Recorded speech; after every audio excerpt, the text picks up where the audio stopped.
Bom dia, bom dia, bom dia, a paz do Senhor, um ótimo sábado. Eu quero te convidar agora a ler a Bíblia Sagrada. Hoje nós vamos continuar a nossa leitura. Estamos no desafio Vida Abundante de leitura da Bíblia Sagrada. A Bíblia toda ao longo do ano e já estamos na reta final. Já chegaremos ao final. E hoje nós vamos ler os capítulos 22, 23 e 24 do livro de Atos dos Apóstolos. E tá uma bênção a narrativa, agora com a prisão de Paulo, a sua defesa e etc, a acusação da parte dos judeus. Tá gostoso o enredo dessa vida vitoriosa do apóstolo Paulo diante do Senhor. Vamos juntos? Vamos lá? Atos dos Apóstolos, capítulo 22. Irmãos e pais, disse Paulo, ouçam-me enquanto apresento minha defesa. Quando o ouviram falar em aramaico, o silêncio foi ainda maior. Então Paulo disse, sou judeu, nascido em Tarso, cidade da Cilícia. Fui criado aqui em Jerusalém e educado por Gamaliel.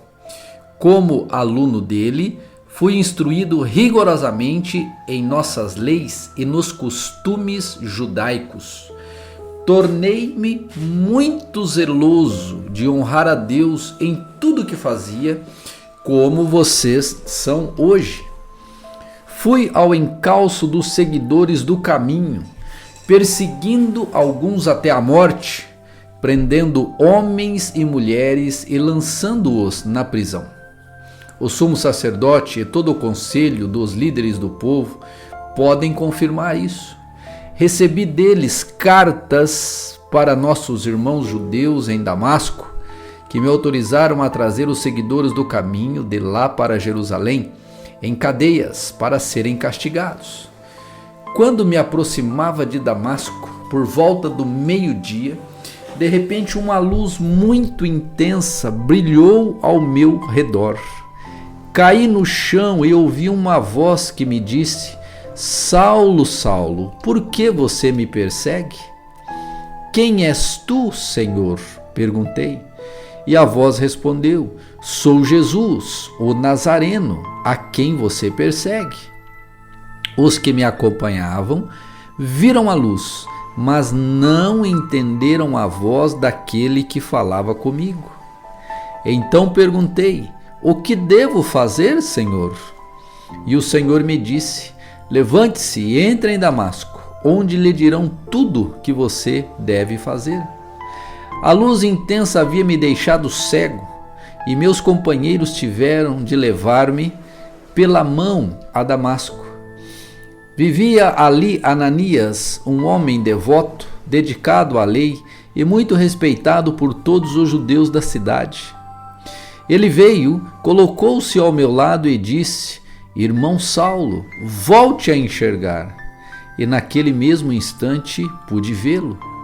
Então ele disse, o Deus de nossos antepassados escolheu você para conhecer a vontade dele e para ver o justo e ouvi-lo falar. Você será testemunha dele, dizendo a todos o que viu e ouviu. O que está esperando? Levante-se e seja batizado. Fique limpo de seus pecados, invocando o nome do Senhor. Depois que voltei a Jerusalém, estava orando no templo e tive uma visão, na qual o Senhor me dizia, depressa, saia de Jerusalém, pois o povo daqui não aceitará seu testemunho a meu respeito. Eu respondi, sem dúvida, Senhor, eles sabem que em cada sinagoga eu prendia e açoitava aqueles que criam em ti. E quando Estevão, sua testemunha, foi morto, eu estava inteiramente de acordo.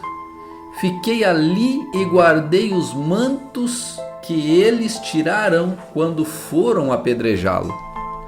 Mas o Senhor me disse, vá, pois eu o enviarei para longe, para os gentios. A multidão ouviu Paulo até ele dizer esta palavra. Então começaram a gritar: fora com esse sujeito! Ele não merece viver. Gritavam, arrancavam seus mantos e jogavam poeira para o alto. Paulo, então, foi levado pelo comandante para dentro e ordenou que ele fosse açoitado e interrogado a fim de descobrir por que a multidão tinha ficado tão furiosa. Quando amarraram Paulo para açoitá-lo, ele disse ao oficial que estava ali: a lei permite açoitar um cidadão romano sem que ele tenha sido julgado? Ao ouvir isso, o oficial foi ao comandante e perguntou: o que o senhor está fazendo? Este homem é um cidadão romano. O comandante perguntou a Paulo: diga-me, você é cidadão romano? Ele respondeu: sim, eu sou. E eu também, disse o comandante, e paguei caro por minha cidadania. Paulo respondeu: mas eu sou cidadão de nascimento. Quando os soldados que estavam prestes a interrogar Paulo ouviram que ele era cidadão romano, retiraram-se de imediato. Até mesmo o comandante ficou com medo ao saber que Paulo era cidadão romano, pois tinha mandado amarrá-lo. No dia seguinte, o comandante ordenou que os principais sacerdotes se reunissem com o conselho dos líderes do povo. Queriam descobrir exatamente qual era o problema. Por isso, soltou Paulo e mandou que o trouxessem diante deles. Atos dos Apóstolos, capítulo 23. Paulo olhou fixamente para o conselho dos líderes do povo e disse: irmãos, tenho vivido diante de Deus com a consciência limpa. No mesmo instante que o sumo sacerdote Ananias ordenou aos que estavam perto de Paulo que lhe dessem um tapa na boca. Então Paulo lhe disse: Deus o ferirá, seu grande hipócrita. Que espécie de juiz é o Senhor, desrespeitando a lei ao mandar-me agredir desta forma? Os que estavam perto de Paulo lhe disseram: você ousa insultar o sumo sacerdote de Deus? Irmãos, não sabia que ele era o sumo sacerdote, respondeu Paulo, pois as Escrituras dizem: não fale mal de suas autoridades. Sabendo Paulo que alguns membros do conselho dos líderes do povo eram saduceus e outros fariseus, gritou: irmãos, sou fariseu como eram seus antepassados e os meus antepassados, e estou sendo julgado por causa da minha esperança na ressurreição dos mortos. Quando Paulo disse isso, o conselho se dividiu, fariseus contra saduceus, pois os saduceus afirmam não haver ressurreição, nem anjos, nem espíritos, mas os fariseus creem em todas essas coisas. Houve grande alvoroço. Alguns dos mestres da lei, que eram fariseus, se levantaram e começaram a discutir energicamente. Não vemos nada de errado com este homem, gritavam. Talvez um espírito ou um anjo tenha falado com ele. A discussão ficou cada vez mais violenta e o comandante teve medo de que Paulo fosse feito em pedaços. Assim ordenou que os soldados o retirassem à força e o levassem de volta à fortaleza.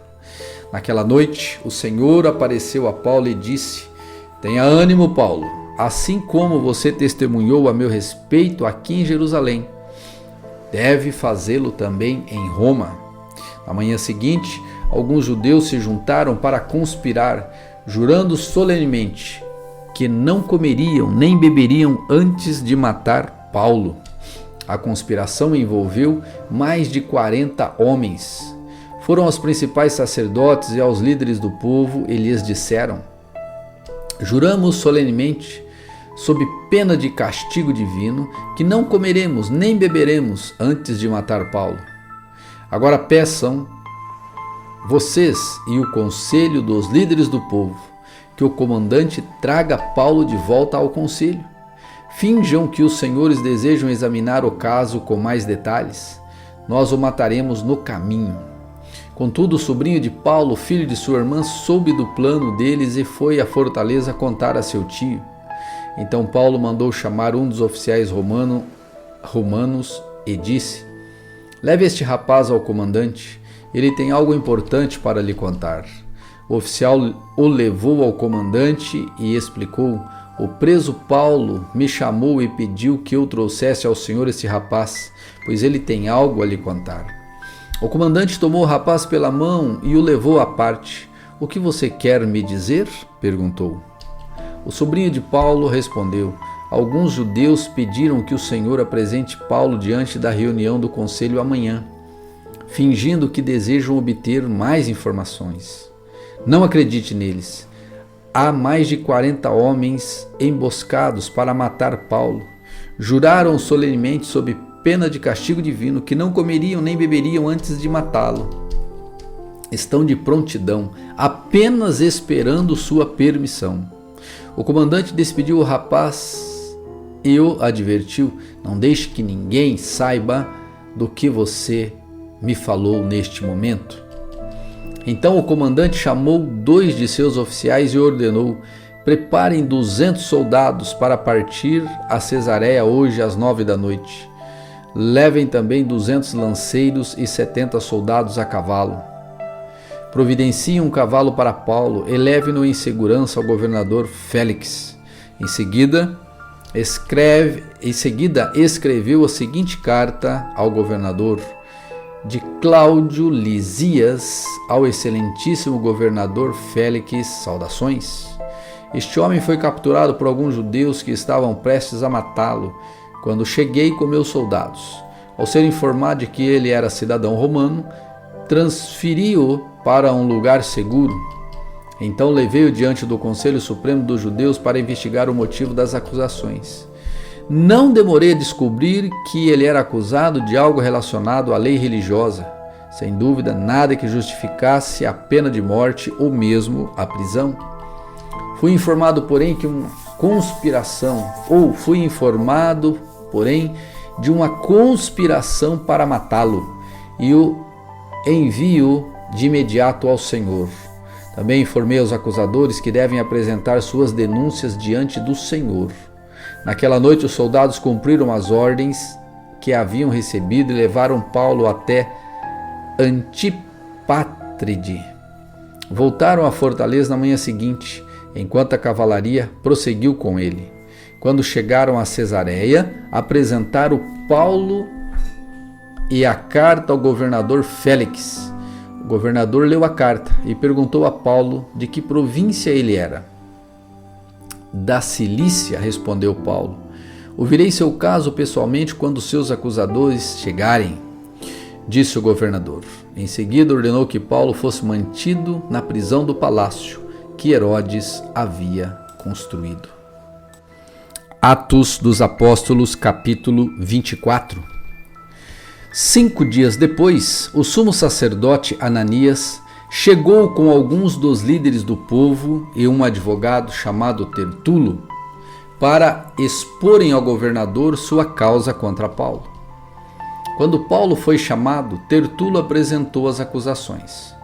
Excelentíssimo Félix, o Senhor tem proporcionado a nós judeus um longo período de paz e, com perspicácia, tem realizado reformas que muito nos beneficiam.